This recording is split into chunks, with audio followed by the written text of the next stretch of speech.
하나님 우리 아버지와 주 예수 그리스도께서 은총과 평화를 여러분에게 내려주시기를 빕니다.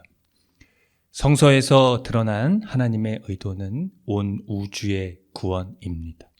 그 의도는 하나님의 창조와 완성을 가리키고 있는데요. 그것을 이루어 가시는 방식이 바로 예언과 성취입니다. 즉 하나님은 약속을 하시는 분이시고 그것을 지키시는 분이시라는 겁니다.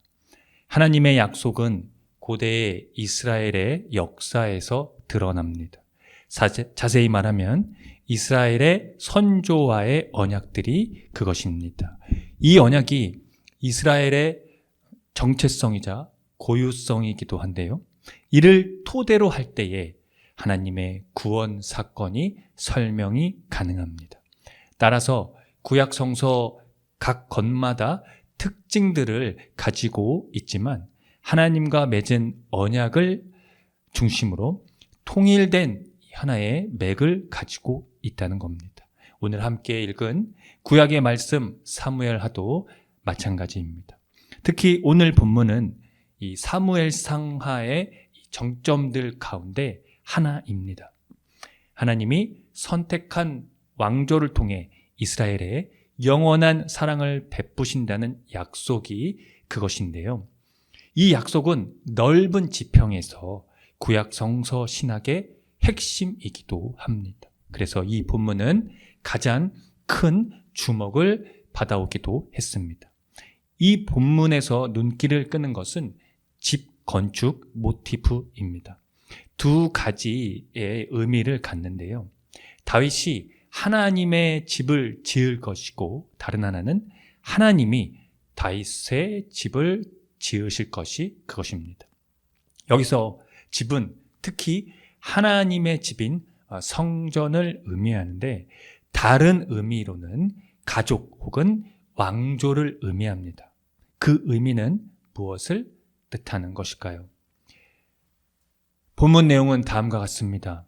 다윗은 사울이 블레셋에게 빼앗겼던 이 영토와 정치적 힘을 회복을 시켰습니다. 그 후 고대 근동의 여느 통치자들처럼 다윗은 자신의 왕권에 이 합법성을 부여할 무엇인가를 찾고 있었는데 그것이 바로 성전 건축이었습니다. 그러니까 여느 통치자들을 보니 그런 식으로 자신들의 힘을 강화시켰다는 것을 그대로 그 다윗이 착안해서 그 행위를 하려고 했던 것이죠. 그러나 하나님은 이 나단 선지자를 통해 그의 계획을 반대하시는 것을 밝히십니다.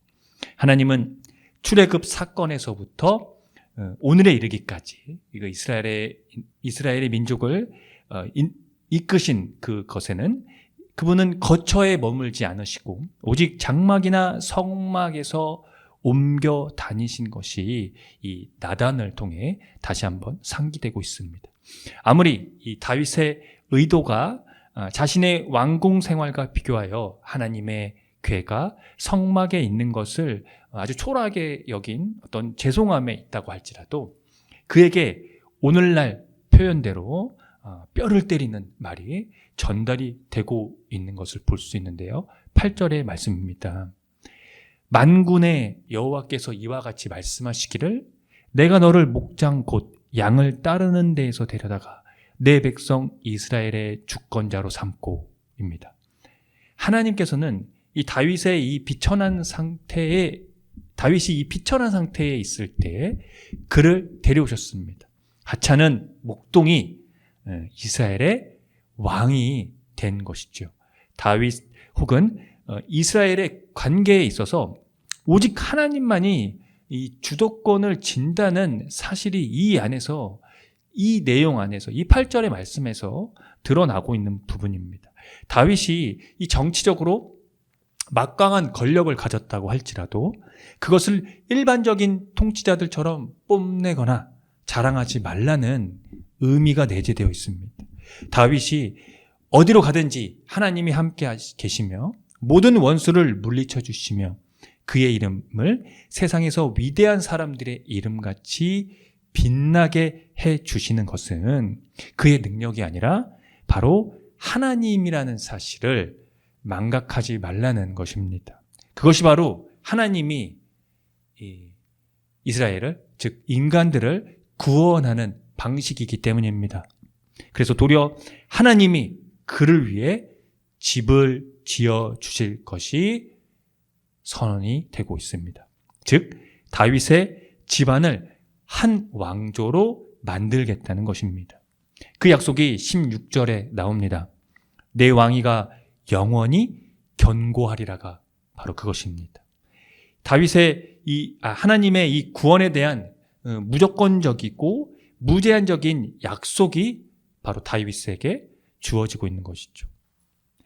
초기 그리스도인들은 이 약속을, 내 왕위가 영원히 견고하리라, 이 약속을 왕들이 계속 통치한다는 이 지상적 왕국의 개념을 뛰어넘어 초월적이며 영원성을 포함하는 것으로 묘사를 하고 있는데요.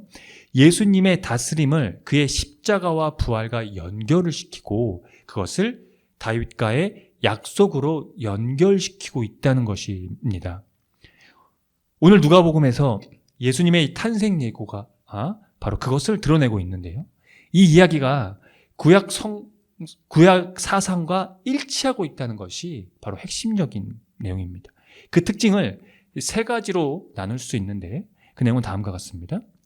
예수님의 이 탄생 예고는 다윗적 메시아의 도래와 그의 영원한 통치를 수립할 것에 대한 약속과 마리아에게 성령이 임함으로 하나님의 아들이라 불릴 아이의 탄생에 대한 약속, 그리고 남편을 알지 못한 처녀가 아이를 낳게 되리라는 이사야 7장 14절의 이 예언의 성취가 바로 그것입니다. 이 세 가지의 내용, 다윗 왕조에 대한 약속, 그리고 성령으로 잉태에 대한 약속과 또 예언의 처녀 잉태가 된다라고 이 예언의 성취, 이런 얘기들은 아마 기독교인들은 너무 많이 들어와서 진부한 내용일 수도 있을 겁니다. 그래서 때론 이런 내용이 아무런 감흥이 없을 수도 있겠죠. 여러분들이 만약 유대인이었다면 어땠을까요? 조금 달랐을 수도 있었을까요?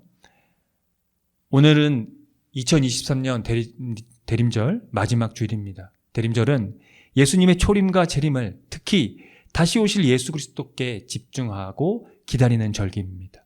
구약의 이 예언의 성취로서 예수 그리스도는 여러분에게 어떤 의미를 갖고 있습니까? 여러분에게 도대체 어떤 의미입니까? 저는 다윗의 왕에 대한 이 성취가 예수님께 적중했다는 것을 여러분들에게 마치 정답처럼 무조건적으로 믿으라고 설명하고 싶지는 않습니다. 다만 앞서 말씀드렸듯이 초기 교회의 이 전승과 기독교의 역사가 예수 그리스도의 십자가와 부활 사건에서 이를 확증했다는 사실에 여러분들이 그것을 선택하시기를 안내해 드릴 뿐입니다. 즉 왕위가 영원히 견고하게 서는 구원이 왜 십자가와 부활에서였는지 말입니다. 오늘 로마서 기자는 서신의 마지막 이 송영에서 이러한 메시지를 남깁니다. 이 복음으로 너희를 능히 견고하게 하실 것이 그것입니다. 그렇습니다. 예수 그리스도의 십자가 부활의 구원 사건은 바로 능히 여러분을 견고하게 하실 수 있는 능력이자 그것은 모든 민족이 믿어 순종하게 하는 구원의 능력입니다. 사랑하는 성도 여러분, 세상은 지상적 통치를 계승할 권력을 늘 기다려왔습니다. 그러나 하나님의 이 구원의 통치 방식은 인간들의 모든 예상을 빗나갔습니다. 그는 권력으로 다스림이 아닌 순종의 방식으로 이 세상에 오셨기 때문입니다.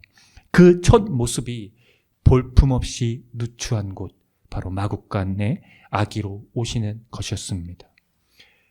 이사야의 글을 끝으로 설교를 마무리하겠습니다.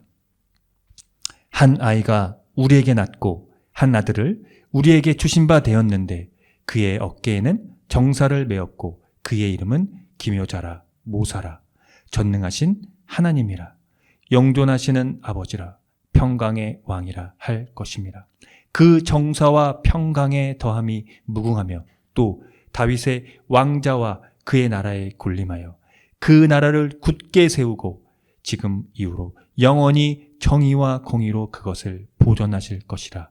만군의 여호와의 열심히 이를 이루시리라.